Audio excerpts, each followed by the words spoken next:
வணக்கம். தமிழ் வேதியன் சேனல்ல இன்னைக்கு நம்ம பார்க்கக்கூடிய டாபிக் என்ன? கெமிக்கல் கைனடிக்ஸ்ல NEET and JEE type of question.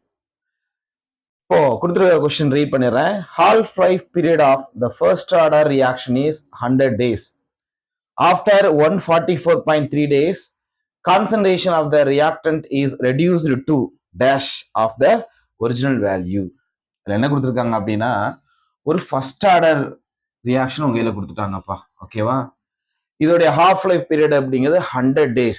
ஓகேங்களா? அப்ப T1/2 is equal to 100 days அப்படின்னு கொடுத்துருக்காங்க. இது டேஸ்ல கொடுத்துட்டாங்க.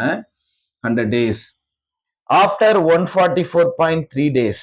அப்ப அவங்க கொடுத்துருக்கிறது ஒரு டி ஆஃப் 100 days இருந்தா ஆஃப்டர் டீங்கிற அந்த டைம் என்ன கொடுத்துருக்காங்க? T is equal to 144.3 days அப்படின்னு கொடுத்துருக்காங்க. இந்த டயத்துல the concentration of the reactant is reduced to original value இல்லையா? ஒரிஜினல் அதாவது reduced to dash of the original value. Original வேல்யூல இருந்து அந்த ரியாக்டனுடைய கான்சன்ட்ரேஷன் எவ்வளவு கம்மியா இருக்கும்? கொடுத்திருக்கிற ஆப்ஷன் பாருங்க, 10%, 20, 1/E, 1/E ஸ்கொயர்ட், இந்த மாதிரி தான் கொடுத்துருக்காங்க. இப்ப நீங்க ஃபர்ஸ்ட் ஆர்டர் கைனடிக்ஸ்னால இங்க ஒரு ரிலேஷன் என்ன எடுத்துக்கணும் அப்படின்னா, நார்மலா என்ன ஃபார்ம் எடுத்திருப்போம்? The reactant concentration at T time is equal to the reactant concentration at 0 time, that is initial time, e power minus kt அப்படிங்கிற ஒரு டிஃபரன்ஷியல் ஃபங்க்ஷன் நம்ம என்ன செஞ்சிருப்போம்? ஃபர்ஸ்ட் ஆர்டர் கைனடிக்ஸ்க்கு நம்ம டிரா பண்ணியிருப்போம். அந்த ஈக்குவேஷனை தான் நம்ம எடுக்க போறோம். இந்த ரியாக்டனுடைய கான்சன்ட்ரேஷனை நான் சி அப்படின்னு எடுத்துக்கிறேன்.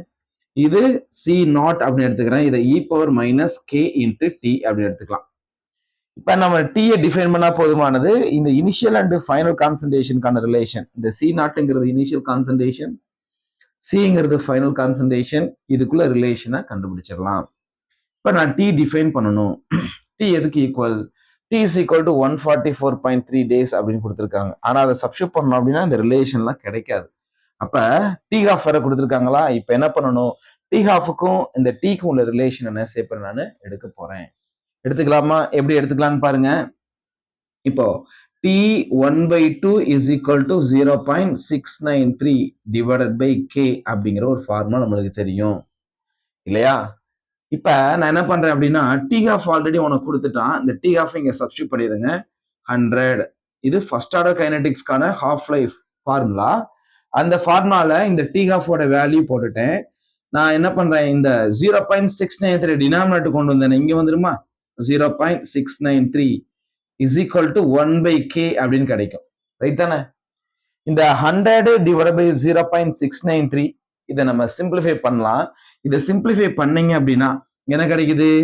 144.3 is equal to 1/k அப்படின்னு கிடைக்கும். 100 by 0.693 அதை சிம்பிளிஃபை பண்ணீங்கன்னா என்ன கிடைக்குது? 144.3 கிடைக்குது.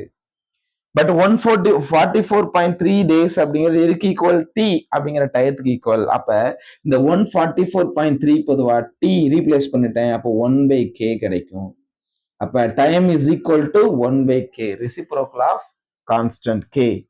எடுத்தாச்சு, அவ்வளவுதான். இந்த டி அப்படியே இங்க சப்ஸ்டியூட் பண்ணிடலாமா? சப்ஸ்டியூட் பண்ண என்ன கிடைக்கும்? c is equal to c not e power minus k into 1/k. இந்த k கேன்சல் ஆயிரும். So c is equal to c naught e power minus 1. e power minus 1 denominator கொண்டு வந்துருங்க. c is equal to c naught divided by e கிடைக்கும். அப்ப இந்த initial concentration and final கான்சன்ட்ரேஷனுக்குள்ள அந்த difference எவ்வளவு மடங்கு வந்து ஃபைனல் கான்சன்ட்ரேஷன் கிடைச்சிருக்கு அப்படின்னா c is equal to 1/e times of c naught. அப்ப இனிஷியல் கான்சன்ட்ரேஷன் 1/e டைம்ஸ் குறைஞ்சிருக்கு அப்படிங்கறத என்ன செய்யறோம்? நம்ம காமிச்சுக்கிறோம். அப்ப எவ்வளவு times? 1/e. So second option is the correct one. Okay, thank you.